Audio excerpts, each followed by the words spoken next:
You are listening to Cemetery Confessions, the world's #1 goth talk podcast.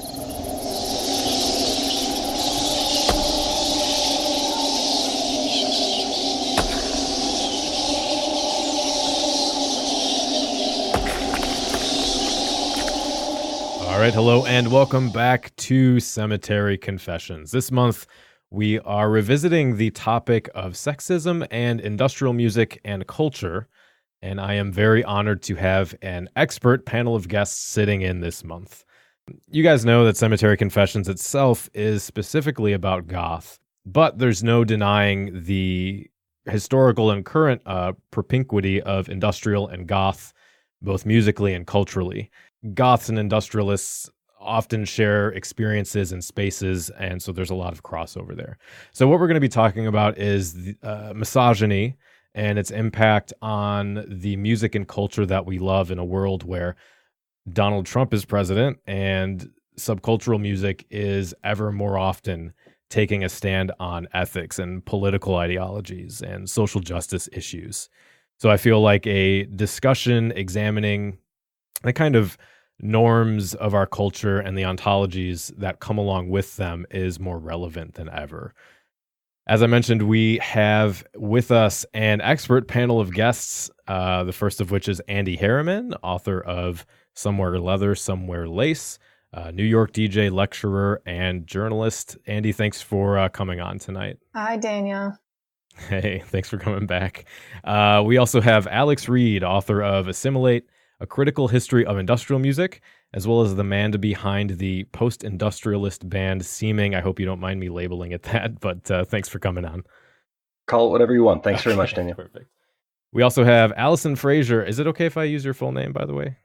Totally. Okay, cool. Alison Fraiser, who is a cultural studies grad student and has written on this subject specifically before. So, Alison, thank you for hanging out with us. Yeah, I'm pretty stoked. And finally, Sharon Chiron 5, a Rivet archivist and music journalist who's written for Industrial Nation and I Die, You Die, among others. Sharon, thank you for coming on. Yeah, thank you. Did I miss any of your credentials you guys want to throw out there? We'll have time at the end for websites and things to point listeners to, different projects and things, but anything you guys want to... I mean, I promise I am part of the scene, but I think I might be a bit of a baby in terms of I think I am super young comparatively, and I'm so sorry if my youth gets in the way, so please be patient with me. How old are you? I'll do my best. I am 30, so Okay. Maybe not super young, but No. definitely sometimes I feel very young. Yeah. So. Welcome to my world. No, I'm 31, but that's good though. I like to get as many perspectives on as possible. Sharon, anything I missed that you want to shout out as far as writing credentials or anything? Yeah, I've done a bunch of stuff. I would say probably the one thing that is of note about me is that I was also the assistant label manager of 21st Circuitry Records in the 90s. And then, oh, wow. Yeah. And then also the assistant editor of Industrial Nation, which you mentioned. Mm. And Alex, what about you? Anything else you got going on? Oh, I'm fine. I mean, I'm a Cats. musician. I used to be in a band called Thou Shalt Not. That was probably a little bit more down the middle goth, but no, I'm good. Maybe I can email you about this later, but that Thou Shalt Not was like one of my goth spiritual awakenings. So, well, I'm glad. But I'll tell you that story at another time. Yeah. All right. So cool. All right. Well, let's jump into it then. So I think before we get into kind of our views on the current state of music and culture, a look back at industrial might be useful. Now, my forte is certainly not industrial history, so I'm glad I have you guys on, and that'll be useful for our listeners as well. I have been I've been reading through Alex's book to try and get a better grasp on, all that stuff, the philosophical underpinnings, and the musical lineage. And I think maybe that's a good place to start. So just in brief, there is a history of industrial music and philosophy. Some of the common things that have come up are like futurism, Discordianism, cut up. There's a lot of heavy political critique and that kind of thing being integral to the genre. So being that the legacy of industrial favors this type of social discourse and criticism and I guess purposeful engagement with intellectualism, how do we get from, you know, Clock DVA, Nurse with Wound to Combi Christ and Nachtmar? Like, at what point do this vein of patriarchal ideology and toxic masculinity start to seep in? That's what I want to talk about first. So maybe actually, Sharon, we can start with you and your kind of experience with reporting on the music in the past. When you started out, was that type of thing already established, or was it more of a slow burn, just starting to enter into the lexicon? Well, I would say actually it was always there, at least in my own personal experience. I think that the scene always had a very strong masculine bent. I mean, I think the style of the music kind of lends itself to that. And I certainly, my experience of coming into the scene as a teenager was that as a woman, I was always coming in at a rung lower than any other human being, or sorry, any other guy. And that, that women sort of inherently had a credibility problem. And so I think that these trends sort of have been there from the very beginning. I think that, ideologically speaking, there was a strong, orientation towards, intellectualism and sort of, post-futurism. But the sort of dirty truth is that the very male orientation of the scene always was sort of abrasive and caused problems. Alex, where do you see as kind of the social legacy of industrial music, sort of from its inception, and how that fits into the early years of industrial? I think Sharon's entirely right on this. A lot of industrial music from its very, very early days was heavily male dominated, and in a lot of cases, this was a music of queer resistance or of staking out some kind of alternative identity. And so there is a seed of philosophical progressivism, but at that point there hadn't yet been any delineation between the thread that was progressive in favor of the liberation of everyone versus the thread that was ultimately going to turn into this kind of, crypto-libertarian philosophy that gives a lot of space and gives a lot of incubation to some pretty creepy bad politics. And so you had, in the early days, in the prehistory, you had people who were, subversive as far as their thinking about maybe gender goes, thinking about like, Genesis Peorage or for that matter, William S. Burroughs or the guys in Coil. But you really don't have to scratch the surface very hard at all to find some really, really rank misogyny going on in all those corridors. I mean, you read Cozy Fanny Tootie's autobiography on the early days of Throbbing Gristle, and it's clear that Jen was problematic from day one.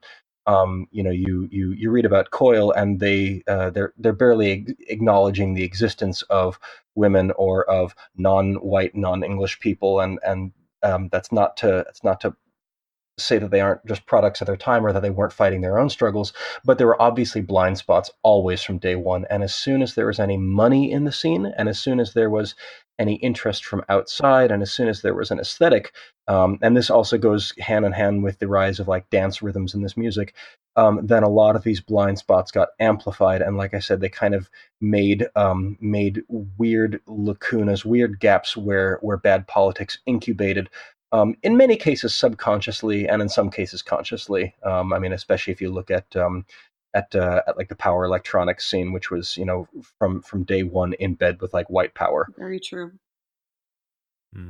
Andy, what are your thoughts on that? And I guess a secondary question here as well, is like where does industrial shine in a sense, as far as where is the subversive nature of industrial? Like, for, obviously goth is seen as subverting gender expectations through androgyny and that kind of thing. But what are your views on the sort of history and legacy of sexism in industrial and the what it's good at? What it's good at. Well, I did want to bring up that Cozy Fanny 2D book as well with Jin. I mean, after I read that book, I was just like, okay, I'm completely done with him. But it doesn't surprise me. But also, I was thinking about sort of bands like Deform and Sleep Chamber, who kind of did utilize. My big thing is samples, but they did utilize like sex samples and things like that. And I think that those maybe got confused with other masculine usages of the samples instead of actually being BDSM or something like that. But I want to say it kind of became more apparent in the 90s when it kind of became more of a bro culture. I don't know what you guys think about that, but then turning into Combi Christ and Hocico and things like that, where it was just who could, be the most crass. Yeah. Alison, what are your thoughts on the kind of, I guess, commodification of the aggressive nature by the bro, misogynist group of people? That's obviously this is a good question. And I just draw so much on personal experience. So, by all means, feel free to contradict, share, or disagree. But in terms of what I noticed, it wasn't even so much like bro culture as it was just this aggro culture. It's just this culture of hyper aggressive masculinity that I think went beyond this brodom, because we were alternative. We weren't mainstream bros. We were gross and we were angry, and that was better somehow. So, it's been there for a long time, and but it's definitely peaked with like agrotech. As soon as because I would say agrotech is fairly new for the industrial scene, in which things maybe are slow to change nowadays. But Combi Christ maybe wasn't originally called agrotech when they started, but now there's a whole slew of those bands, and they're all kind of a little bit cookie cutter. And I'm sorry if those bands get to listen to this, but y'all know it's true. Please stop. And they're all sort of perpetuating the same problems because they're all the same. Are we talking about like what bands do we identify as agrotech in this context? So as far as I understand it, Combi Christ, Suicide Commando, those really classic ones, Nakmar. So there's like 8,000 more that I just can't place right now. Misconstruction. Another term for it might be Terror EBM. Is that? Yeah, for Terror EBM for me is more like, I don't know, Hocico, Alien Vampires, that kind of thing. I think Alien Vampires. Oh my god, this is so goth right now. We're really splitting hairs here because and I love it. This is a truly goth moment. Genre debates. Exactly. So the Terror EBM for me is not as. I'm going to use the word crunchy because to me that agrotech sound has that really crunchy industrial feel to it, whereas EBM has more of a poppy feel. And that's not to say like pop music feel, but it's got more of a dance beat, whereas agrotech is vocalized, distorted screaming to a dance beat. A lot of, sorry, I think some of what this comes through, like when you hear let's say agrotech music, you hear this as like the modeling of a certain kind of masculinity, or at least I hear it as the modeling of a certain kind of masculinity. And a lot of industrial music really started taking on that role, as was mentioned, sort of in the 90s. And you think about Nine Inch Nails, for example, who obviously, people you can debate whether they're industrial, whether they're goth or whatever, but they clearly opened up the gates for a lot of people, right? and you hear both the aggression and also some of the sort of classic like goth androgyny is going on with Trent circa Downward Spiral. And one of the things that I think about with androgyny, and this is one of the things that I kind of had in mind when I came here, is that for all that we're talking about industrial, some of these critiques may sort of insidiously apply as well to goth stuff, because androgyny might be ostensibly subversive as far as gender norms go, but I think somewhere in the 90s, the kind of self-flagellating, oh, I'm nothing, I'm dirt, I'm just a worm, I'm an insect, that kind of presentation of like the abject male self, I think that people started saying, ooh, but because you're not being, a bro about this, because you're not being a jock about this, because you're being self-flagellating, that makes it okay. And that kind of gave people cover to have some bad attitudes regarding gender. I think that if you look at a lot of like industrial rock of the mid and late 90s, some really populist stuff, there's all these tropes about singing to the woman who broke your heart, but saying, oh, you liar, you ruined me, you all these things, and it's always this like rage of the defeated male lashing out at the deceptive woman, and it's just just the same this same dynamic that gets modeled again and again and again. And I think that that's one of the things that feeds into this early 2000s agrotech very heavily. Yeah, For and sure. that unfortunately my experience was around the early 2000s getting into music, industrial music specifically, and it was like Assemblage 23, VNV Nation, Covenant, and then all of those other terrible bands.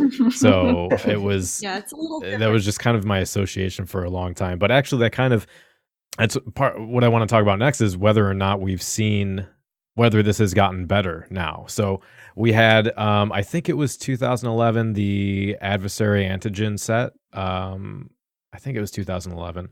And there was a bunch of 2012. Yeah. Somewhere around there. I have the date. I have the date somewhere because I wrote that thing that I sent you. It's got the date in it. Yeah, we're going to get to that too. I'm just trying to find the date. I'm sorry. Here, I'll see if I can pull it up for you because it's not recent by any means. No. I was actually there. Yeah. Oh, wow. Yes, you were. That must have been amazing. Yeah.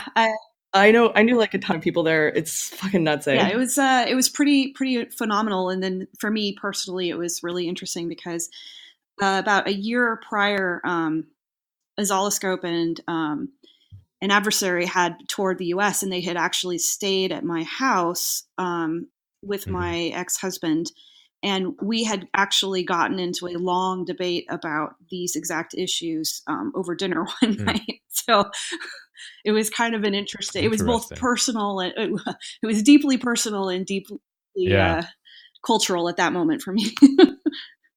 Yeah. Mm-hmm. So we had that, and then there was a bunch of articles online that came out condemning those bands, specifically Nockmaar, Suicide Commando, and Combi Christ. So I guess the place to start is since then. Do you have the date? I actually was about to say I have it. It was 2012. 2012, cool. So since then, have you guys seen a gradual change, both I guess musically and the kind of conversations that are going on in the scene, or is it one of those things where it's a debate for a while and then it just kind of goes back to the status quo? I will jump in and say I think that it has absolutely changed things for the better. Personally, I think some people try, but honestly, a lot of people just want to stay in their old ways, meaning older men. They are completely gatekeepers, don't want women or younger people to be a part of the scene, really. I mean, you look at Vermilion Treffen and things like that, you look at the videos, it's just a sea of white dudes in cargo shorts with no women in the lineup, really. But I would say things like Cold Waves, the guy who runs Cold Waves, has made an effort to book more women, which I'm very happy for. So I think some people are stepping in the right direction. I just don't think everybody is supportive of that.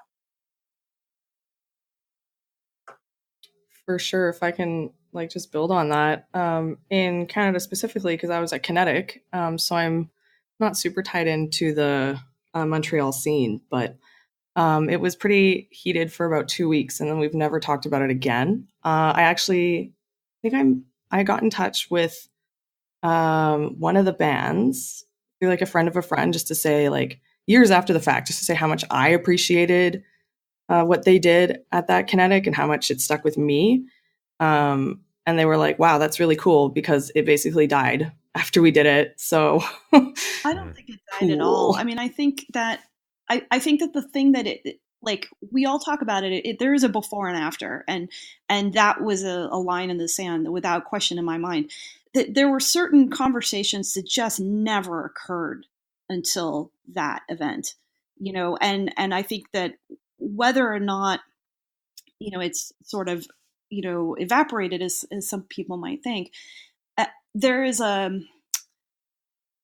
just a greater willingness to call out particularly sexism in the scene that I have not seen, and I did not see prior to that moment.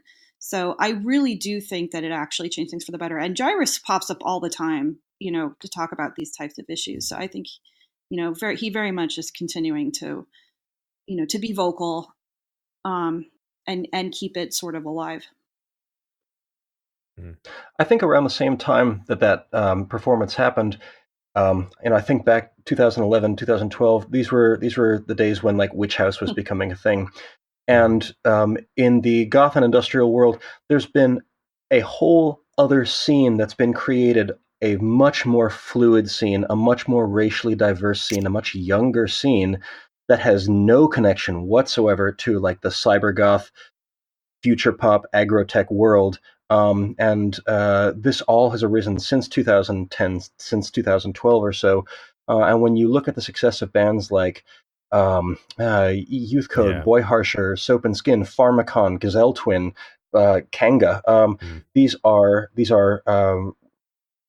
such a diverse set of artists who are doing something that's I don't know. I feel like it's much more open, and yes, it is musically different. It's very, very politically different. And when you go to these spaces where this music happens, these are specifically queer-coded spaces. These are specifically open spaces where if you show up with the attitude that Gyrus was protesting against with that adversary set, you're not going to last in that room. And I think that one of the things that needs to be talked about is the is this entirely sort of new, younger set, because that as far as I'm concerned is where the future is. I just don't listen to music that is part of that older generation anymore. Right. I mean, it just holds no interest to me. And that was kind of where I was going, because for like my initial thought was, okay, so what am I seeing?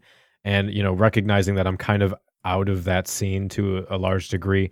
So my initial thought was like, okay, so the popularity of those types of bands like Hex RS, Manufactura, who else didn't we name? Those kinds of things seem to have become more of the exception rather than the rule. But again, speaking to what Andy said, it might be one of these issues where that's just my bubble, and that maybe industrial has kind of split into camps like we've seen more with just America in general these days, where you don't really know what the other part of it is doing because we're not going to those spaces or those festivals anymore. My read on it, so I do think that Terror BM kind of peaked and is not, I would say it is not the primary trend at present in the industrial scene, and I think that's for better, not for worse. And I also think it wasn't, it's not just sort of the culture that we're in now, but also I just think, frankly, the sound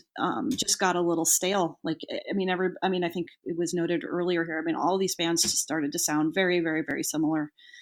There's only so many times you can mine certain cliches before they're intolerable. Yeah. And I mean, obviously it's not gone. Like, so I saw Synthron played, I'm not even going to try to pronounce their song, but they played a song I consider sexist at Mariluna a couple years ago. We've got, like, the most recent example I could find was the Dirty Evil Woman music video from X-Ties. That was like, I don't know, 4 to 6 months ago. But on the other side, again, this is kind of brought up, but the people like William Control are getting called out. That kind of that conversation is happening more often. And then before we get into some other stuff here, as far as outside of the industrial scene, we have seen, and more recently, the kind of the Me Too movement, which has been calling out these types of, institutional sexism and sexual abuse. Do you feel like that's had a impact on, internally in industrial culture and industrial music? Personally, from my perspective, I just think that people have gotten more defensive.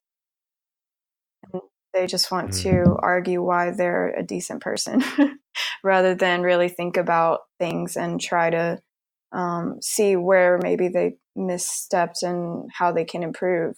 But instead, they're just very defensive. Yeah, I think that leads right into what happened on Twitter, because I think that's like exactly what happened. So there's this Twitter post that Andy put up. I want to talk about a couple of responses that I saw to it. The original post said, "Industrial dudes, stop sampling women screaming in pain and terror, even sex samples. It's not original. In fact, it's boring, uninventive, and most of all, disrespectful." So, well, I guess what are your thoughts on that? My general thoughts on that there were two basic responses that we kind of saw. I've kind of seen with other. Well, you have to add that bands. I put that I'm not trying to change the past. I love industrial music, but I just want to influence the future, just so it's more inclusive. So for all of us. Yeah. My general thoughts is that I don't think that has a place anymore. It plays into, especially within broader cultural context, with the ubiquity of women as objects of violence and submission, and the typical song that we're talking about here, the kind of like murder fantasy or whatever it is, it just reinforces that toxic masculinity.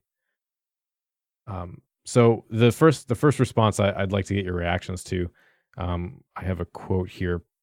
He said, "I don't see why it's disrespectful to sample them, especially when most samples are from movies and aren't actually people screaming.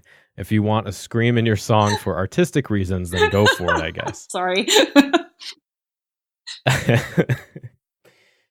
Alison, I want to ask you about that first, because that kind of plays right into what the defense that Andy made from Combi Christ about artistic expression or playing a character, using horror films, like horror films use it, so it's fine for us to use it, right?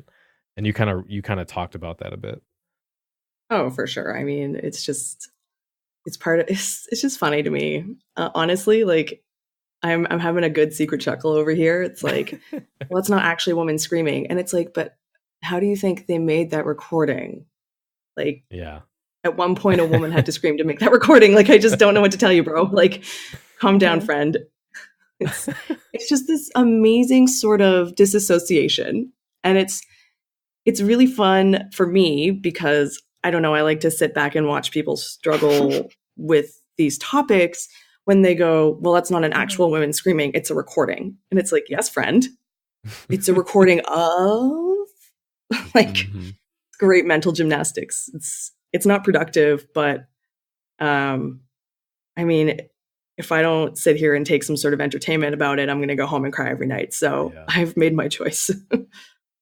I think a lot of people get hung up on artistic intent, and I think that's completely a canard. I think it's just a worthless road to go down, because I don't particularly, I don't know the artistic intent behind every note that gets, written into a song, but I do know that they have effects. If you are going out into a club once a week and you're hearing samples of women screaming in fear or screaming in ecstasy or any of these things, that's going to be, a drop in the bucket, but eventually that bucket's going to fill up in terms of how you think women are supposed to behave in the world, or whoever is supposed to behave in whatever context.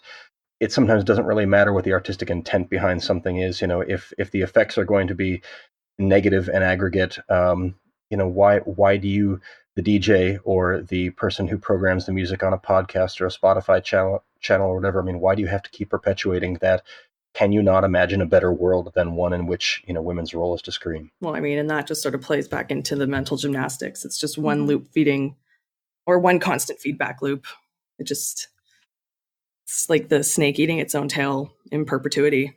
So, I mean, it really, to break out of this, like we have to have some sort of shift. It's quite I would say, I think there is a sincere blindness that, and I speak, from the perspective of a white woman. So certainly, when you're not negatively impacted by certain types of behavior or certain types of tropes, right? It may not even like land in your awareness that something might be upsetting to people that are in a different class or a different, organization or group. And I think that that's a huge part of the sort of aesthetic problems of industrial is that, I think sincerely, men or women, a lot of us were really drawn to the scene because the aesthetics really spoke to us in terms of the sort of, depersonalization of technology and this kind of the raw aggression. Like a lot of that stuff, I think, spoke to both genders. But when it's created and predominantly consumed by one particular group of people, they don't necessarily ever have they never have a moment to sort of take a pause and ask themselves whether or not the certain things that are kind of that become sort of staid or cliche have a negative impact on perhaps a different group of people that is also consuming the same thing. And right. I think that's where a lot of problems come from. Right. I agree with you. And I think that's fine as long as as long as somebody is open to thinking about new things. And that's what I've seen. The problem is that older people do really get defensive about their old ways and say, well, why do you want to delete this music? Like it's part of the industrial scene.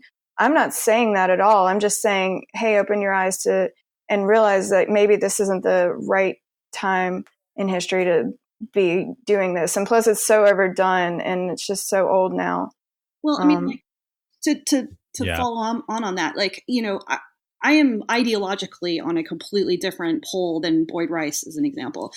I would never want to have his music deleted, I think that there needs to be, I think there needs to be a space for people to have their artistic expression. But I do think that from a culture, so there's the music and there's the culture. And I think from a cultural perspective, we are all quote unquote citizens of the scene. And we do have a responsibility, particularly people of any power or influence, to think about the actions that we're having and also, the choices that we're making, like aesthetically as well as ideologically. So yeah, if you're choosing, samples of women screaming over and over again because it's quote unquote cool or because a bunch of other people have done it in the past, it's, in my opinion, not really a valid argument.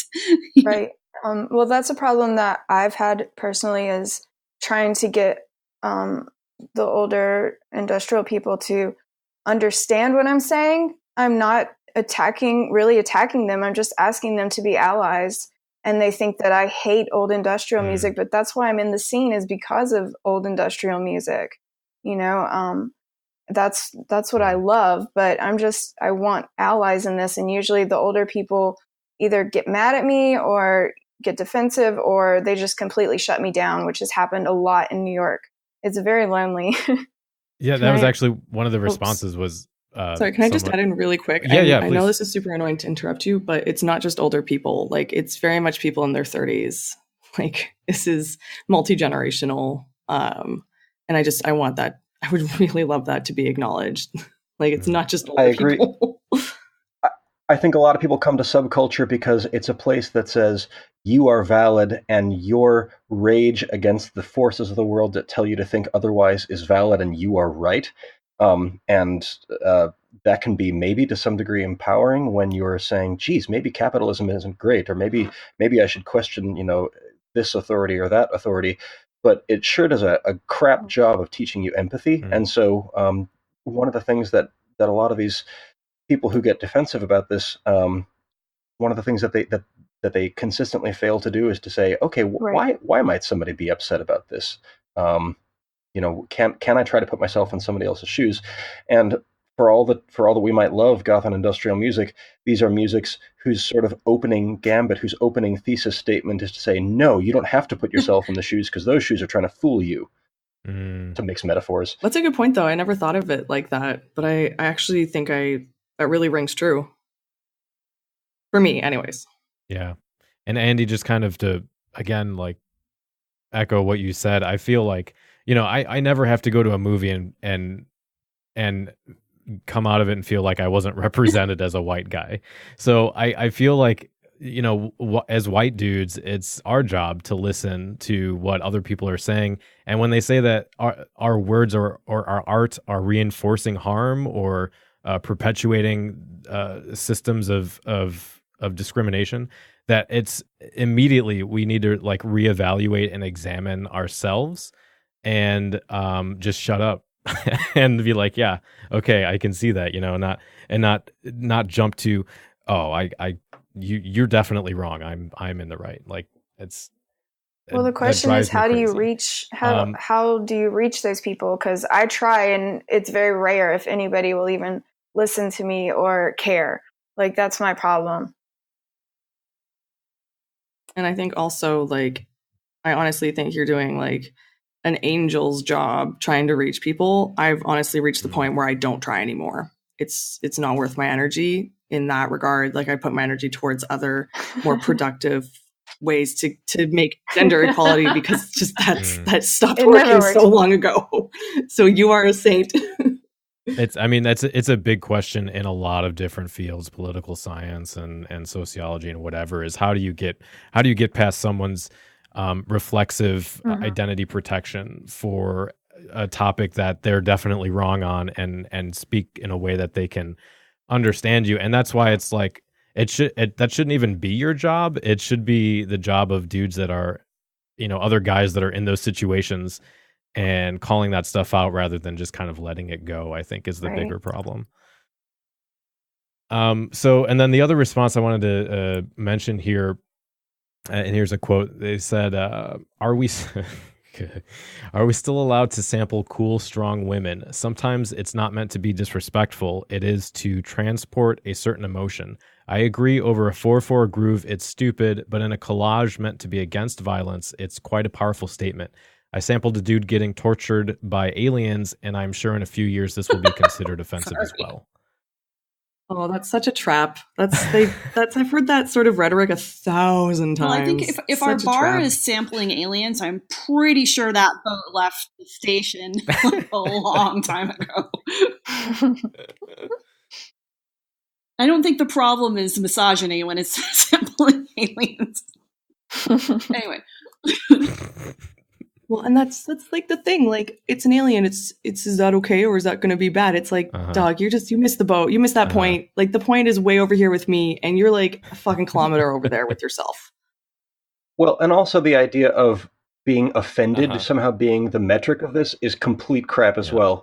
It's not a question of whether it offends someone. It's a question of whether it normalizes a culture of violence against someone. It's not that you're offending my sensibilities. It's that you are, you know, creating a shitty world, and stop creating a shitty world in my club. Yeah, exactly. And then also the other thing that comes in there, I think, is just that the philosophy of how we consume art. Like, is the creator's intent what matters? And to my mind, it's not. It's, you know, the art, once the art is out there, it interacts with a broader culture, and that art is being interpreted by those other subculturalists, and whether or not you meant to do harm, if it's doing harm, that's what matters. So I tread a little lightly on that because I really do think that you know, it's not irrelevant, the artistic intent that goes into the creation of a piece. And I do think that, you know, there are a lot of reasons that people create art. And, you know, I do think that there should be a broad space for people to exercise certain types of emotions or what have you that are outside of the norm. I mean, I think that is, in fact, what attracted so many of us to industrial. In my case, it really was being attracted to a type of art that combined sort of power and aggression along with technology. And so on one hand, I don't want to throw the baby out with the bathwater, but on the other hand, again, as I said earlier, I think that we have a responsibility to question ourselves and our instincts and our motivations, and also what we're consuming and what we're sharing with other people, and to put it in its proper context with, I think to Alex's point, the world that you want to sort of see yourself in. Mm. Yeah, I don't mean to necessarily dichotomize the artist from the consumer. I feel it is more of a conversation. But the problem is when that conversation becomes, well, I didn't mean for it to be that way, therefore there's nothing wrong with my art. It's that's intellectually bogus. It's problematic. So I think it's a perpetually interesting question. I mean, I have a background in art history, and it's something we ask all the time, to which there is no, a whole discipline doesn't freaking know. And I think it's a question worth asking, but it's a question that doesn't need an answer, if that makes sense. Like it needs to be discussed, and that's the point. Yeah. So is it being discussed enough? Is it being discussed appropriately? So then the other issue that's kind of tangential to this is, and Andy, I think you mentioned this, but the delineation between with like BDSM. So the example I always go to is that album by Athame, The Pleasures of Sin, which was all the whole thing is lyrically about like hardcore dominance and servitude, but it's implicitly and explicitly set within a BDSM context. So I guess where, where do you guys, what are some examples, or how do you delineate between the power dynamics within BDSM and then, maybe some musicians who might use that as an excuse to say their music is fine because it's just about that kind of sexual I think element? If you talk about the band Sleep Chamber, they kind of are on that line between offensive, but that he is actually into that sort of thing, and he hires women who are into that same thing, and they perform on stage with him, and that's like his whole thing. Is all of his music is about that. But sometimes I get a little offended by what he says, but also I'm like, well, this is like his sexual preferences. I really can't decide with them. I think they can go both ways. They're tricky to me. What do you think, Alex? Well, I mean, Sleep Chamber, for me at least, I think of them in kind of an 80s context and a 90s context, when a lot of the images and ideas of BDSM were first just being trucked out into the mainstream and into public visibility. And I think that the mission at this point is a different mission than it might have been 30 years ago. I think about this one essay by Amia Srinivasan, I think her name is, called "Does Anyone Have the Right to Sex?" And this came out earlier this year in the London Review of Books. And basically it's saying, we can talk about sexuality, and we can talk about being honest in our desires, and saying, these desires are worth voicing, and they're authentic, and they're real, and they deserve a place in dialogue and culture, or in relationships, or in art for that matter, like this music. But that doesn't mean that you shouldn't critique your desires. And it's sort of a negotiation article between like second and third wave feminism, basically, between sex positivity and saying, well, geez, but if your sexual desires, or if your BDSM is ultimately just recapitulating toxic power structures, then should you always simply give it a pass? Is it okay to say something misogynist if you follow it up by saying, oh, but that's okay because I'm framing it within this context? And I mean, make whatever art you want to make. I mean, go ahead and knock yourself out, or whip yourself out. But but yeah, but like, I sure hope that people are both in their art and in their lives, saying, okay, is my sexuality do I want to leave it unquestioned? Do I want to simply stop at the most boring, replication of like misogynistic tropes, or can I do something more interesting with this? Where does this come from? What is it that I really, really want? And I think that there's a whole there's a whole thread in culture that says, no, you shouldn't have to question your sexuality. That's sex negative. That's shaming or whatever. And I don't think that it has to be an either or proposition. I think that it's possible to say, okay, fine, let's explore these ideas in BDSM, bondage, power relations, power structures, or whatever. But can we go past simply, master slave dynamics or something like that? Well, also in the case of deform, I mean, it's a man and a woman, which I think is completely acceptable. I like the idea of women kind of switching the roles, and I would be fine if a woman sampled men screaming in pain, just because that's not something that happens, and it's different. It's not the same, and it's saying something at this point. Having women scream in pain really isn't saying that much that we haven't heard before. Yeah, it's implicitly subversive. That's kind of why, maybe Leather Strip would be another example of that.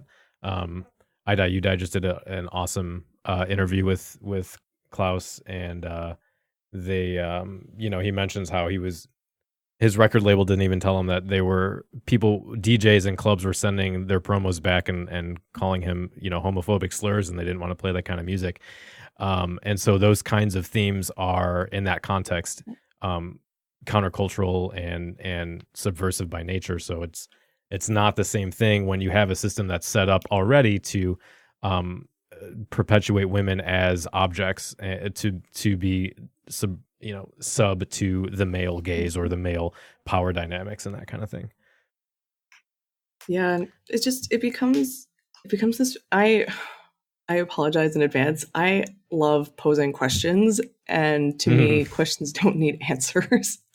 Their existence is important. I guess I'm like a terrible post or whatever modernist. Bleh. But like, we need to be comfortable talking about sex. Like, you can't sex and gender and misogyny and binaries and male dominated roles. It's still tied into like sex and sexuality. So it's definitely a component, and we can't shun it. And it's like, it's good that some artists are using it as like this thing in their music, but it's like, sometimes that music, I listen to it and I'm like, oh, that was a little bit gross. I feel kind of weird now. Like, I like that it's in our face to the point where we have to like talk about it. Because to me, if we don't talk about it, nothing happens. I want to follow in on that, because I think that's a really good point. One of the things that sort of surprised me in sort of the lead into this Me Too movement was the fact that so few men actually had awareness of what a typical woman experiences inside of the goth or industrial scene. Yeah. And by that, I mean, there just wasn't a broad awareness of things like, women, encounter guys that grab them inappropriately or say, very, horrible things, or, put a ton of pressure about having sex on women. And I think that was part of the problem, was that people just didn't know that was a common experience. And I think that one of the things that has come, that is one of the positive things that has happened since we started talking about this, is that people are becoming more aware that these are issues that women have to deal with, that men don't, in the scene. Yeah, and that kind of leads into exactly where I was going next, which was I wanted to get out of the kind of, I don't know, the theory of it for a moment and talk a little about our affective emotional experiences and the kind of things that you guys have had to deal with, just in the culture, and get that perspective on what the kind of effect of those behaviors are in reality. And I don't know if you guys, if you're not comfortable sharing any stories or friends or anything, that's fine. But okay. Yeah, you have an hour. It's a big can of worms you just cracked, I think. Oh yeah. Yeah, we got stories for days, friend. Somebody else start though. I can't. I need to. I got to follow on this one. Yeah, I'll start I have with to be a one follower for this one. I went to see Hosiko for some reason. I got in for free. So I went to a Hosiko show, and their backing visuals were of a woman getting followed on the street and beaten, and then a guy coming to her door, knocking down the door and beating her, then tying her to a bed. It was so it was okay. So it was so disturbing. I had to leave. Like, I could not watch it anymore. So I messaged the promoter of the show, and I said, those visuals were very disturbing to me. I had to leave. Like, what can be done about this? And he's like, well, so what? It doesn't matter. It's just a video. And I said, well, I would like to speak to the manager of the band or somebody, because you can't do this. And this was maybe 3 years ago. So he talked to the band's manager for me, and he said, oh, well, the reason why they have this visuals is because it's real life in Mexico City. Like, this is what happens in Mexico City. And I said, that really doesn't matter to me. That does not get any point across, except for that it's disturbing. And half the crowd were women that night, and we all had to watch that. And it was just one of the most disgusting things I've ever seen in my life. And they wouldn't do anything about it. And I found videos of it online, and I was sending it to him as like trying to argue with them, and they just wouldn't hear it. They didn't care. I think that's also, like, I know some lovely, amazing people from Mexico, and that's like it's almost mind-blowing to me that they want to pull out that shit. Like, there's so many cool things about Mexico, and so many wonderful artistic things that they could have been whatever, quote unquote, avant-garde, which is still kind of bullshit anyways. And it could have been disturbing, but not like that. Like, they could have made their point. They didn't have to do that shit. Oh, that's how it is there. It's scary and tough, and that's real life. But you can make visuals that are like, I make video, like, I'm a video artist. Like, I do visuals, and it's like, you can make terrifying shit. You don't have to do that. It drives me up a fucking wall. You can do it in a way that has a message about how negative that is. Like Childish Gambino did. Like, that is a great example of showing violence in a way that is constructive and not just can be taken in a concert context as like, oh yeah, that's just, is perpetuating abuse against women. And if also, it makes Mexico look bad. What the fuck were they thinking? My God. I was also going to say, no, it's cool. Right. If half the crowd were women, I mean, they don't need to be told. You don't need to be told that there's that there's violence against women. That's not news to you, Like what are they saying about that? I generally like a litmus test that I generally have is like, if I see a band whose album or whose backing videos or whose song titles or whose lyrics are talking about sexual assault, or are using like words that are broadly considered taboo, when talking about women, B word, C word, these things like that, like, if this is not a band that is fronted by or that is made up of women, I literally don't want to hear it. I mean, it's the kind of thing where, yes, it is possible to say something critical and interesting and to do something maybe even subversive or revelatory in art that does address violence against women, but I don't think that men are mostly in a position to be doing that art or that talking. Well, I mean, if like Lingua Ignota wants to be doing this kind of stuff, great. I will absolutely listen to what she has to say. But if Hosiko do, and I don't know the guys in Hosiko, I don't have anything personally against them, but like, I'm just not inclined to think that they're going to tell me anything new or give me a critical angle on this. Yeah, I think one of the most frustrating parts was that they wouldn't listen to me. I had all the proof, I had everything, and there was literally just nothing I could do. They didn't care. And the sad part is, I think a lot of women are on their side. Like, a lot of women just don't really care, and they don't see it as something threatening or gross. I don't know. I will say all of my female Hispanic friends in Chicago have at some point or another brought Hosiko up and absolutely railed against how terrible their music is and how sexist it is.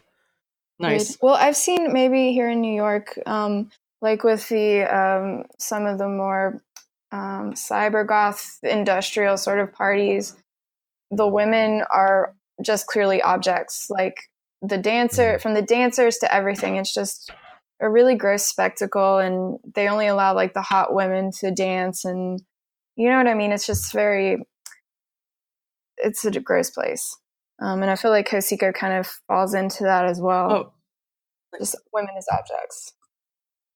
I totally, I feel, okay, this is like I feel super weird talking about this, but I was for a very brief period of time I think I was like 20. I was a go-go dancer at an alternative club. Oh yeah, I did that role. I lived it. I loved it. Like, like that's the thing is, it's like I look back on it now, I'm like, well, that was a moment in my life. But I felt so cool. I felt so wanted. It's just amazing how like, yeah, I would never do that now because I'd be like, oh, no, thank you. But back in the day, I was just super stoked to be able to do that. Like I felt good about myself. So there really is like, it's so complicated. This issue is so amazingly internalized, and internalized dialogues are so incredibly subjective. Like it's just incredible. Well, what stood out to me is that you said you felt wanted. Like maybe if the scene was built differently, you wouldn't need to do that to feel wanted. Totally. Yeah. Yeah, that's like, absolutely. You know, so I have a little bit of experience on this one. So in the early 2000s, I was a quote unquote cyber gothic model. And which sounds really funny when you're over 40 and you have a toddler. but you know, I hear you. It's funny because I regret nothing. You know, it was very much an art project for me. And, you know, and I personally believe that women should embrace whatever it is that makes them become closer to who they are as opposed to separating. And I think that that's, you know, it's unique and different for every person. The thing that I sort of hit upon many, many years later after I stopped doing it with any gusto was the realization that part of my motivation for doing it was trying to get people's attention so that they would listen to what I had to say. And you know, or read the stuff that I was writing, or, you know, or actually spend enough time just to see that I had any sort of credibility. And when I hit on that realization, I realized that it was very, you know, that it was very sad that was how I thought that I had to do it, you know, that I didn't see a whole lot of options, you know, in terms of things that women could do that didn't involve essentially, you know, horse trading on their bodies or how they dress in order to get credibility and attention and respect. There certainly wasn't a lot of representation of other kinds of roles that women could play. There was not, and one of the reasons why I did so many things was precisely because there was nothing, you know. Like I did everything. I have no skill at singing or making music, so I never did anything like that. But everything else I did because it was literally like, you know, give me, like, open a door and let me walk through it, and I'll walk through it. But I mean, I almost never saw women doing, you know, similar things, and it's like, even to this day, you know, I think to myself, like, there's no blueprint for what I am, you know, like there's blueprints for aging female goths, but there's definitely zero blueprints for aging female rivet heads that are also suburban moms and, you know, in the tech industry and still like to put, you know, plastic hair in their heads periodically, you know? Yeah, that's real. That's so true. You know, and part of my goal right now is I want to be that blueprint, you know, like I want to be the, you know, like I wear new rocks to work, you know, lately because I was like, you know, fuck it, somebody should, you know, like there's no rules. Like I've never seen a woman, a 42-year-old woman wear new rocks to work. So, you know what, I'm going to be that person. I think that's great. I think it's wonderful. Yeah. Do it. I think a lot of it has to do with the kind of currency that we allow, the kind of social currency. And if the only exchange that's available is sexual attention or some kind of gaze or something like that, then that's what people are going to learn to like. I mean, that's going to be the way that you feel valued, and that's how a lot of these misogynies get internalized, or not just misogynies, but all sorts of gender expression or identity issues. And so I think we just need different kinds of currency. And I think that's pretty darn rich that sexual currency for women is the only, I shouldn't say is the only, but is one of the main kinds that's been trafficked for so long, because these are ostensibly scenes, the goth and industrial scenes are ostensibly scenes that pride themselves on intellectual richness. And if we can't deliver on that, then what the hell are we doing? Yeah. Oh yeah. It's like this process of enculturation. I think that's a really, like when you come into the scene, you learn the norms. And that's one of the norms I learned was, if I can be like, oh, who are those cool chicks dancing on the speakers? Everyone really seems to like them. They're super popular. Like that's currency. And I was taught like not, like enculturation is not like a process of necessarily active teaching, but through it, I figured it out. And then I did it. Yeah. Yeah. And I mean, I have had experience with that as far as that type of thing and reinforcing like gender stratification, because a lot of the in the past I've had, and not recently, which is, maybe we'll get back to that again, but I have had women talk about how they don't, how like VNV is kind of gay, or they'll say like, I had someone tell me they listen to real industrial music, not the industrial wimps that like synthy crybaby stuff like Apoptema, Berserk, and VMV Nation. Oh, and boy. and so this next thing that I wanted to lead into is this idea of positioning melodic and emotional music as feminine, and because industrial is implicitly about heavier music that has that masculine aesthetic, valorizing, speed and impact and punishment, that it therefore it implicitly means that the feminine, the melodic, emotional music is inferior, and leads into that, gender stratification again. And I'd love to hear all your thoughts on that as well. I feel like we're leading into what's that book? The gender, that's one of the gender next book. Points. Yeah. Mm-hmm. Yeah, by Brill. Dungeon Brill. Mm-hmm. Yes. Yeah. Are we kind of leading into that? It feels like that would be a good segue. That's where I'm going next. Yeah. Mm-hmm. Okay. Yep. Well, it's handy I have that book right here then.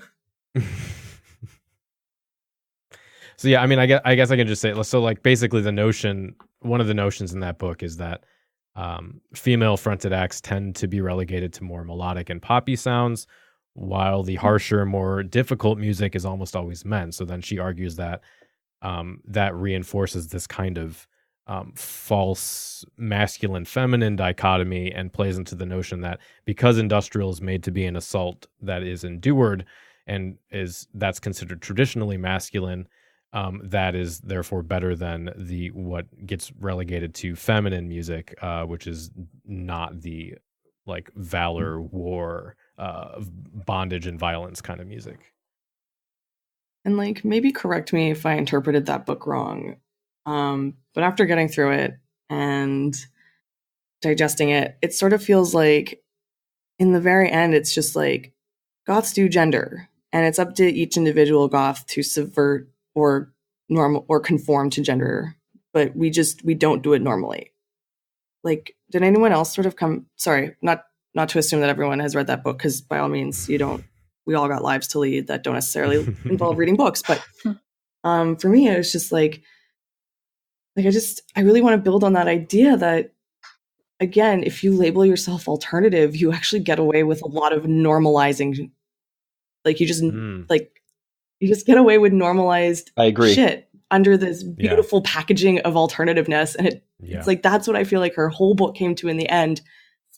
I'm pretty sure she's female. that Rill's book came to. Let's gender neutralize this in the end.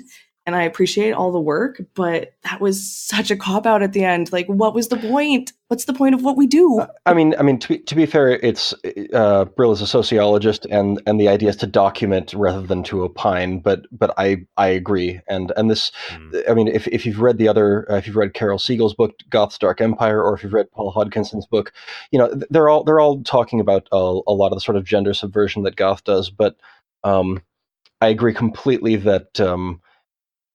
A lot of times the gender subversion is either only skin deep or it is only kind of a one-step subversion. And I think that there are still just as problematic limitations to how you're supposed to present yourself within the goth and industrial subculture. I mean, like whether you're however you identify on a gender spectrum, you know, you walk into a club and there are like pre-made roles. You know, you can do it. Like, I remember the first time I ever went to a club out, you know, back when I was a teenager in the 90s. You know, it was like pointed out to me, like, okay, this person's doing like, you know, fairy gothic. This person's like a corporate gothic. Oh, that dude's like a military goth. And like it was all like super labeled to me, and the way that they danced and the way that they dressed and the music that they danced to and the music that they expressed themselves through, all this stuff was built into it. So for all that we might be, you know, breaking the norms of mainstream culture, we're not actually breaking norms in a broad scale. We're just re-establishing new, very slightly different norms with darker colors. Yeah. I argued in a previous episode, and I think honestly this has changed with like trans acceptance and gender identity and all that kind of thing. But I feel like for a long time, and probably even still, when it comes to goths feeling like they're sexually liberal, a lot of that revolves around, or at least in the past revolved around bisexuality. Specifically female like bisexuality. Yeah. Exactly. Yeah. That's how it ends up articulating, is that women are expected to be bisexual and it's sexy. And when men are bisexual, they're rewarded for it as being kind of brave or different, but it's just normal for women. And for men, they get this extra reward for being different. So they get both the often the relationships are male dominant, and then they get the reward for if they like kiss a boy or something, they're extra special, whereas it's just expected of women to be more sexual towards each other, and it doesn't end up actually liberating anything. It ends up reinforcing these, you know, women as sexual objects. Yeah, I've lived that. I lived that for a long time. And if I just sort of, in terms of trans acceptance, and I'm not trying to poo-poo here, but it's like trans acceptance in quotation marks. It's not good. It's very not good. Yeah, I guess a lot of my experience just comes from the local scene, where there is a lot, like half of our goth nights are queer nights, like queer goth nights specifically, and there's a lot of that trans discrimination doesn't seem to be prevalent to any degree. But again, I mean, we have a pretty big scene here, so I run in certain circles, so I'm sure that still exists. I think that's a very scene by scene thing. I mean, I definitely know that, like, you know, you go out to a night in Oakland, and you're going to have one experience, but if you go to like Wave Gothic Treffen, you're going to have a very different experience. And kind of the thing that I was mentioning earlier with the emergence of that kind of new, the new scene, the new sort of new goth scene around 2012. I remember there being so much panic among old school goths saying, how are these people calling themselves gothic? What they're doing doesn't make any sense to us. I don't understand witch house. What are all these symbols? Are they actually pagan? What is the gender dynamic here? And they were literally panicking, right? Because they were having like their entire identity swept out by you were listening to my podcast, I think is what was Yeah. And I think a lot of it was because they couldn't like read the sexual dynamics of that scene, right? Because it was so slippery, and it was so open to new kinds of queerness that, you know, the previous like 90s, you know, we're gonna pose and be bisexual, a la like typo negative album covers kind of stuff, no longer applied to. I think that it was, something genuinely subversive, and I think that it was people who prided themselves on being sexually subversive or gender subversive being caught off guard by something that really showed them up. Yeah, for sure. And I mean, again, like I have very specific context. Like I basically have been living in small town Ontario for the last 6 years. And before that, I lived in small-ish city in BC. So, I mean, and like I would go in and out of the Vancouver and Toronto scenes, and it's in every locality, trans is different and it's handled differently. And I feel like actually in the tinier scenes in these middle of nowhere places, it's better. It's handled better because the community is smaller. And if anyone has a problem, it gets dealt with immediately. Whereas in the bigger scenes, issues can go unaddressed for longer because there's just more people. So I pose that as an interesting problem. I would love to hear from people with direct experience with this, but yeah. Oh no. Does nobody? Oh no. That's not a good sign, friends. True. So I think also I want to point to this. So I mean, my research involves like going into Vancouver and Toronto scenes, interviewing people, going to events, very classic anthropological like participant observation, but done, my style, which is awkward and hilariously. And I'm like running through everyone I see at the club, and it's like, wow, there's my token person of color, and there's my token trans person. Fuck. Like, we have a problem that we refuse to admit that is so, I think, tied into what we're talking about here with gender politics. Like, we have this beautiful image of our scene as a community and accepting, and it's like, if we are, why are we all the same in terms of whiteness? And like, as a white queer person, I actually have really weird problems in terms of people being like, what are you? And it's like, oh, thanks, friend. What am I? That's Whoa, this is fun. This is a fun conversation we're having.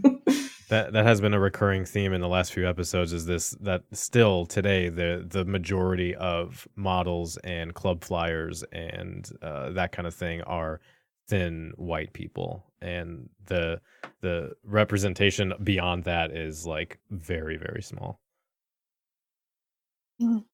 Yeah, I've done some event organizing, and the posters that we made were old manuscript images. They were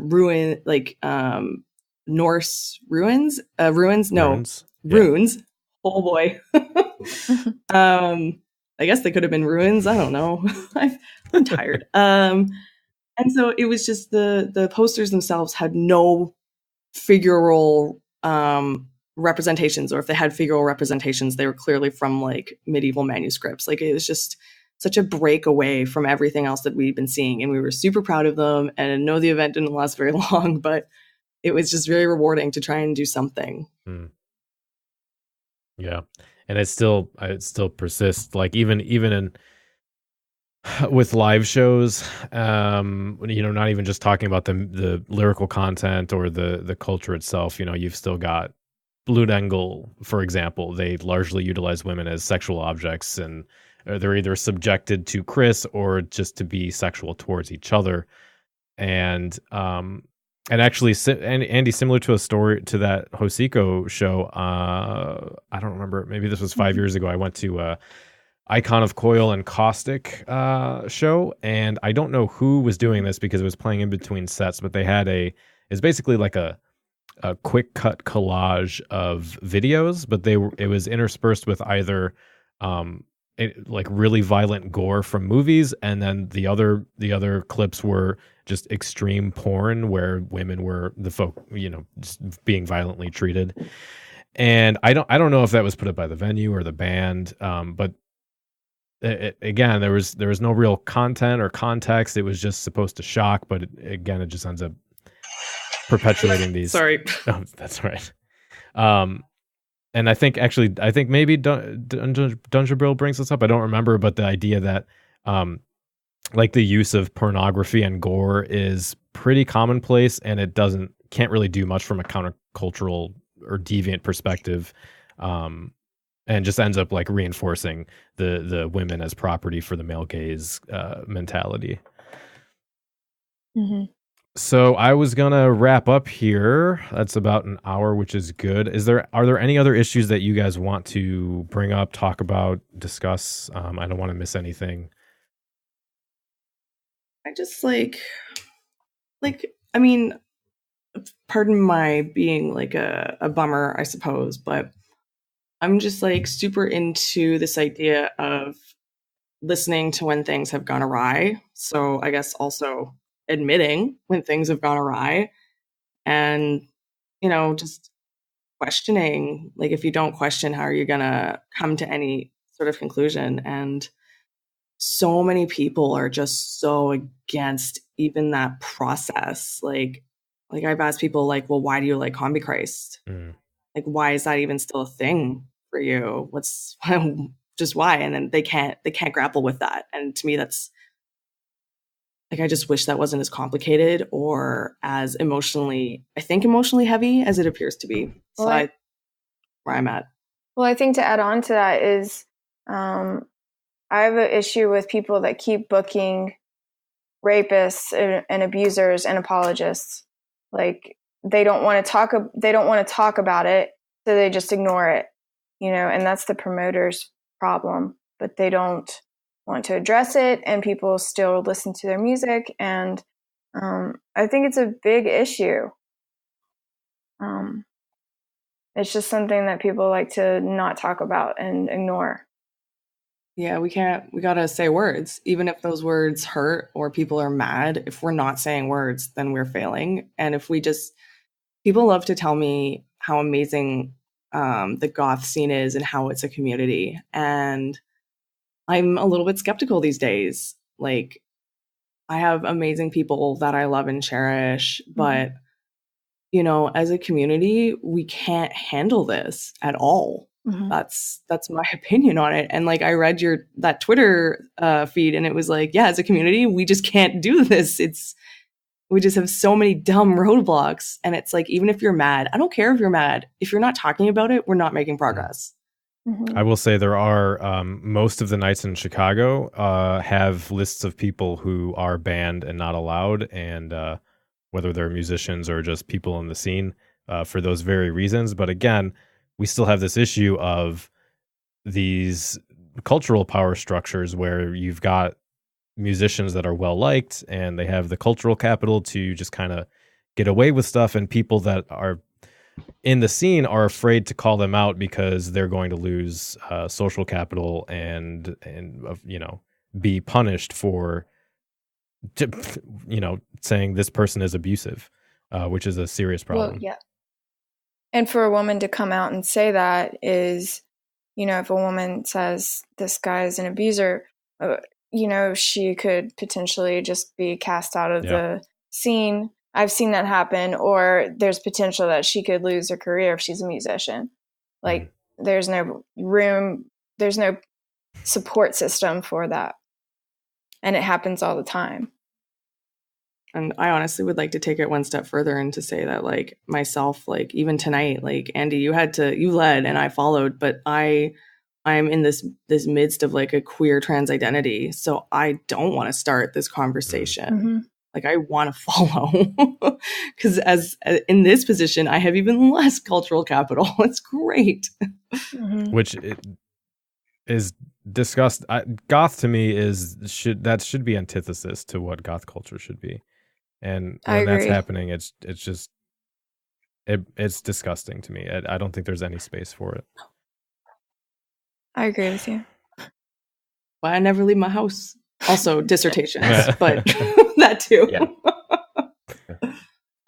In terms of how we can make this better for everyone, I mean, I think about what can you do? You know, if you're a scenester and you know that there's you know, bad, toxic people in your midst, especially if you are someone who has a little bit of clout, or especially if you are, let's say, someone who people listen to, or especially if you have any kind of privilege, call these people out. It's good for the community in the long run, and you might be surprised that once you open up that door, that other people feel empowered to step up and say, yes, I've also had this experience. And the more you can group together and have solidarity in that, the less ostracism there's going to be.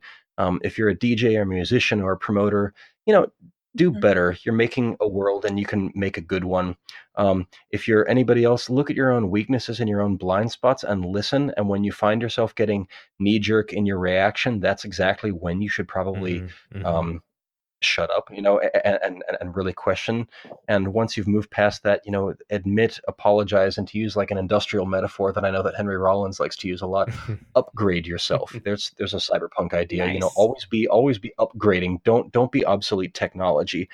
And I guess my last thought is that if you yourself feel marginalized or locked out or endangered or sold short, you and your mental health and your social life and your own physical safety matter more than like the scene. And for all that I love goth music, industrial music, and for all that I've loved these scenes, if they're not going to help you out, then you don't owe them anything, and you can just go off and make your own scene. Find people that you can feel safe around, that you can build a community with, and build something new and build something better that you can call your own, because you don't have to sign up for something that, that was created on a lark when Peter Murphy decided to sing a song about, Bela Lugosi. You don't owe him anything. You owe yourself something. Right. I mean, I agree with you to a point. That's why I created my party Syntheside, is because I was just tired of everybody having, all their separate scenes or whatever. But honestly, it's been like a uphill battle, and especially when it comes to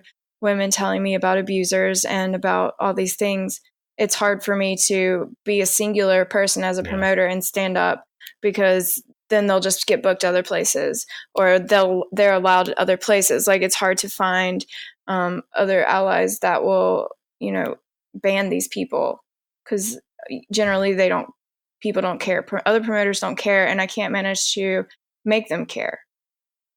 It's a serious problem here in New York. Yeah.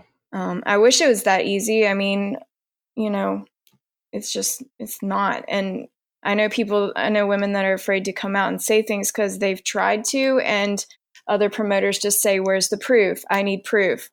I'm actually going through this situation right now with a friend, and she's told a promoter, and the promoter just said, well, I need proof. What can you give me screenshots or whatever? Or it's just like, you can't come out and say anything without having this substantial proof, because people aren't going to believe you. And that's really daunting for, people who've been abused. Yeah, someone who's a victim. Yeah.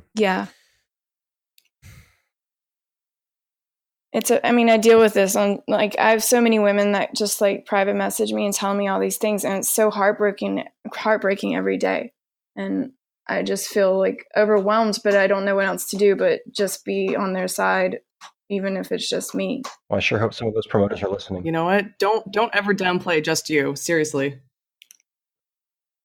Thanks. No, for real. I can hear it. I can hear it in your voice. I've been there. I totally hear you. Don't ever downplay just you.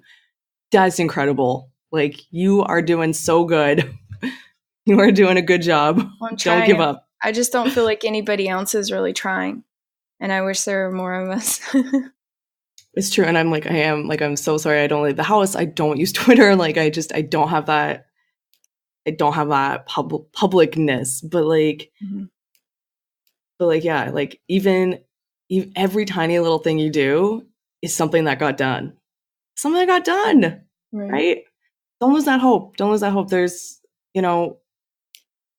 whatever goth is, whatever industrial is, we're not done. We're not done. I'm not done. So every little thing, every little action, every little conversation. Don't take me as a hypocrite, because I never leave my house, but you do it. You do it. It's going to be good because you're doing it. Yeah. And again, I really do think there's a large, that men bear a huge responsibility in this, that we can't just, because we have privilege, it's easy to just pretend stuff like this doesn't happen, but it's our job to call out these systems of abuse and to support women, to echo what they're saying, to give them a platform, and to question our own actions and ask ourselves, what are we doing that is hurting and what are we doing that's helping? And rather than, again, lashing out, trying to defend behaviors, trying to put an unmeetable burden of proof on victims and just perpetuating these power systems. Should be the responsibility of the people in power, or the people that have the privilege that are around the people in power, to not let that kind of thing happen, to call it out. Yeah, if you're a promoter, or if you're someone who has any heft in a scene and you're listening to this, a really good first step is just believing victims, because they're not going to lie to you about this stuff. They don't have anything to gain, and I think you hear that they only have things to lose. Also, I think small ways that a promoter can change how everything works is not to make an all female, all woman night. Like, don't promote an all woman lineup. Just add women every time, or make a woman your resident. You don't have to like blast it that you're going to have like 4 women on the lineup. I think it's important just to add women without making a big deal about it. Yeah, because when you do that, you're basically still just othering women. You're saying you are. They're this separate thing, when it's like, no, they're humans who exist within our culture. Like, they're not others; they are us. It's funny too, because I'm actually guilty of that. So there were a couple different points in my tenure where I promoted events that were billed specifically as all women, and I, again, no regrets. It was a great opportunity to sort of bring people together and sort of show that there were a lot of women doing this and had just as much credibility as anybody else. But I also do think in retrospect that it has that patina of it. It was like, ooh, this is something unusual. We're having 4 women DJs at the same time. And it's like, I do think that a healthier reaction would be like, let's just make sure that there are women present, at every event, regardless. Yes. I guess that's it. I get very emotional. Yeah, emotional is real. That's all I'm saying. Emotions are real. Feel your feels. Live your truth. Yeah, it's real. Don't you ever give up. All right. Let the listeners know where we can find other stuff that you're doing online. So, Andy, why don't you go ahead? Well, I guess everything, my DJ sets, my writing, all that stuff I update on my website, andyharriman.com. So that's a good starting point. And you can join me on Twitter with my rantings and raves. Alex? You can find me at both salexanderreed.com. You can also find my Patreon, /salexanderreed, and also my band Seeming, SEEMING. And I really do try to think a lot and be critical about these things, and I would love to talk to anyone who's listening. Same. Right. Yep. Allison, anything you got going on online you want to point so people sweet to? that you think I have a presence online. No, I'm so sorry. I'm wrapped up in being this crazy PhD student, and I got nothing. I mean, I'm around. Fair. I don't know. I exist. I promise. Sharon, what about you? I got nothing either. Okay. Yeah, you and me. I haven't had a platform with any earnestness in years. If you know who I am, you can just search my name, and I have social media handles, and there you have it. You have some fantastic articles up on I Die You Die that are still that is true. Kind of evergreen. That is true. I should do more of that. Thank you all so much for coming on. This is probably the most important episode we've done, and I really appreciate you guys all taking the time to share your experiences and your thoughts on the issue. I appreciate you for readdressing the issue as well. So thank you. Special thanks again to everyone who was on this episode. It really means a lot that you took time out of your day to hang out and talk about this really important issue. If you enjoyed this episode, please go ahead and hit that subscribe button on your player. Next month, we're going to be back with a similar roundtable discussion. I'll be here again with 4 other guests, and we're going to be diving into another important and divisive issue. This time we're going to be talking about politics and whether or not goth itself is apolitical. How exactly do we define politics? At what point do ideals, ideologies, valued behaviors of goth culture line up with political views and political parties? Where do we draw the line? And as far as harmful behavior that is ideologies that are opposed to goth values, such as alt-right ideologies, hate speech, all that kind of thing. Politics is something we don't talk about on the show, but we're going to open up that can of worms with guests from different points of view and that have been impacted by this differently and have very strong opinions. So it will be maybe less of a unified episode like this one was, and more of a heated, let's say a debate, unstructured debate next time. So I think you're going to want to come back and enjoy that with us. Thank you again for spending your time with Cemetery Confessions this week. If you value what we're doing and you'd like to support us, you can get some bonus content and ensure that we are able to stay online making episodes by going to patreon.com/Cemetery Confessions and throwing us just $1 a month. You'll get a bunch of great stuff like access to our Discord server, early episodes, and other content. Thank you again for listening, and until next time, stay dark. The preceding program is a member of The Belfry, a network of blogs, podcasts, and videos for the darkly inclined. Go to thebelfry.rip for more information.